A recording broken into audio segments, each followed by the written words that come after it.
मनोज जरांगे पाटील यांच्या उपोषणाचा आजचा 5वा दिवस आहे। कालपासून त्यांची प्रकृती जी आहे ती बिघडलेली होती। त्यांची प्रकृती सुधार व्हावी, शिवाय या सरकारला सद्बुद्धी मिळावी अशा मागणीचं साकडं या कंकालेश्वरच्या महादेव मंदिरात घातलेलं आहे। माझ्यासोबत मराठा समन्वयक आहेत। काय मागणी होती, काय साकडं होतं, तुम्ही आज दुग्धाभिषेक घातला? संघर्ष योद्धा मनोज दादा हे उपोषणाला बसलेत। आजचा 5वा दिवस आहे। त्यांच्या जीवाला धोका आहे आणि सरकार त्यांच्या मागण्याकडे लक्ष देत नाही। आज बीड जिल्हा बंद होता, परंतु काहीतरी वेगळं केलं पाहिजे म्हणून आम्ही आज कंकालेश्वरांना अभिषेक केलेला आहे आणि मनोज दादांना निरोगी दीर्घायुष्य मिळावं आणि त्यांनी ज्या ज्या सरकारकडे मागण्या केल्यात त्या मागण्या मंजूर व्हाव्यात। मराठा समाजाला आरक्षण मिळावं, मराठा कुणबी एकच आहेत याची GR काढला जावा, सगळ्या ज्या केसेस आहेत आंतरवलीसह सगळ्या त्या मागण्या घ्याव्यात। या सगळ्या मागण्यांसाठी मनोजदादांना पाठिंबा म्हणून आज आम्ही आणि त्यांना आयुष्य मिळावं, दीर्घायुष्य, या कंकालेश्वराचे आशीर्वाद मिळावेत म्हणून आम्ही आजचा अभिषेक केलेला आहे। सकाळपासून बीड बंद आहे आणि आज तुम्ही अभिषेक पण घातलाय, काय नेमक्या भावना तुमच्या होत्या? हा मनोजदादा जरांगे पाटलाचा 6व्या टप्प्यातील उपोषणाचा 5वा दिवस होता आणि त्यांच्या उपोषणाला पाठिंबा देण्यासाठी बीडचे आम्ही मराठा सेवक अखंड मराठा समाज बांधवांनी बीड जिल्हा बंदचं आवाहन केलेलं होतं आणि तो बंद शांततेतच केला आहे आम्ही, कोणत्याही स्वरूपाचे उग्र आंदोलन न करता। आणि त्यानिमित्त आम्ही बीड जिल्हा बंद यशस्वी होत असताना एक त्यांना बी दीर्घायुष्य लाभावं, आमच्या आरक्षण लढ्याला यश मिळावं आणि ज्या ज्या आम्ही सरकारकडे मागण्या केलेल्या सगळे सोयरे अंमलबजावणी असू, हैदराबाद गॅजेटची अंमलबजावणी असू, पुन्हा सातारा बॉम्बे गॅजेटची अंमलबजावणी आणि जे आमचे समाज बांधवावर गुन्हे दाखल झालेले ते सरकारने वापस घ्यावेत, ह्यासाठी आम्ही एक महादेवाला कंकालेश्वर मंदिरात अभिषेक केलेला आहे। आता यानंतर काय साकडं राहील? आता तुम्ही सराटीकडे जाताय, तिथे गेल्यानंतर मनोज जरांगे पाटलांची तुम्ही भेट घेऊन काय साकडं घालता?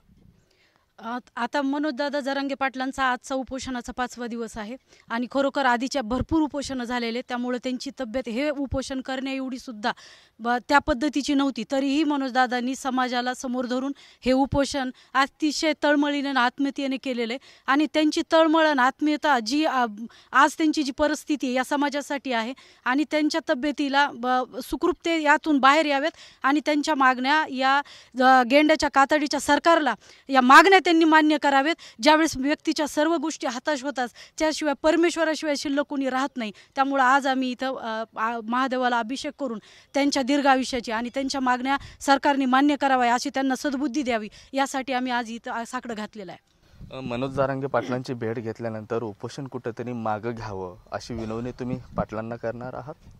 सर्व समाज बांधवांनी पाटलाला अनेक वेळा विनंती केलेली आहे की पाटील तुमची समाजाला भरपूर गरज आहे, लाख मेले तरी लाखाचा पोशिंदा जगला पाहिजे असा उदात्त हेतू या मराठा समाजाचा आहे। अनेक वेळा पाटलाला विनंती केली पण हे गेंड्याच्या कातडी पांघरलेलं सरकार ह्याला कुठंतरी गांभीर्याने घेत नाही। त्या ठिकाणी अनेक आंदोलन आमच्या बाजूला आणून बसायचा प्रयत्न देखील या ठिकाणी या सरकारने केलेला आहे।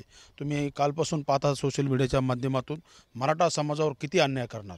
मराठा समाजाचं आंदोलन हे गेले 13 महिन्यापासून अंतरवली सराटी त्या ठिकाणी चालू आहे, परंतु त्या ठिकाणी मराठा समाजाचं आंदोलन भरकण्याचा करण्याचा प्रयत्न हे सरकार करीत आहे, परंतु मराठा समाज हा कदापिही या गोष्टी मागं घेणार नाही आणि याचं उत्तर जशाच तसं सरकारला येणाऱ्या काळामध्ये मराठा समाज जरूर देणार। हे लोकशाहीच्या मार्गाने असन आणि अशा पद्धतीने सरकारला मराठा समाज आंदोलन करताना दाखवेल। त्याच्यामुळं आज या ठिकाणी कंकालेश्वर जागृत देवस्थान आहे, पाटलाला दीर्घ आयुष्य लाभो अभिषेक केला।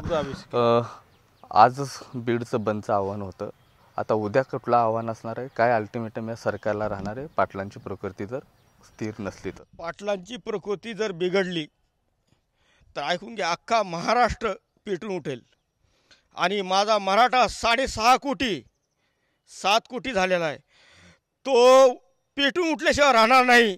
आणि हा बीड जिल्हा पहिले बाले किल्ला आहे पाटलांचा। रात्री काळकुटी साहेबाला तिथं अडवलाय, कुठं अडवला? वडीगोत्रीपाशी। काय संबंध होता? रस्त्याची त्यांनी परमिशन काढले का? रस्त्यावर आरक्षण करायचं त्यांनी परमिशन काढले का? कलेक्टरनी कोणत्या त्यांना परमिशन दिलाय? पुरावे दाखवा।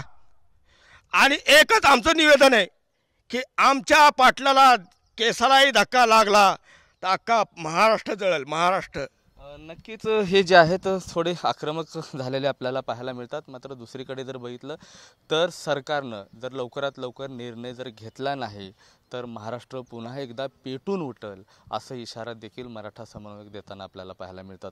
कॅमेरा पर्सन विकी चव्हाणसह मी महेंद्रकुमार मुधोळकर, TV9 मराठी, बीड.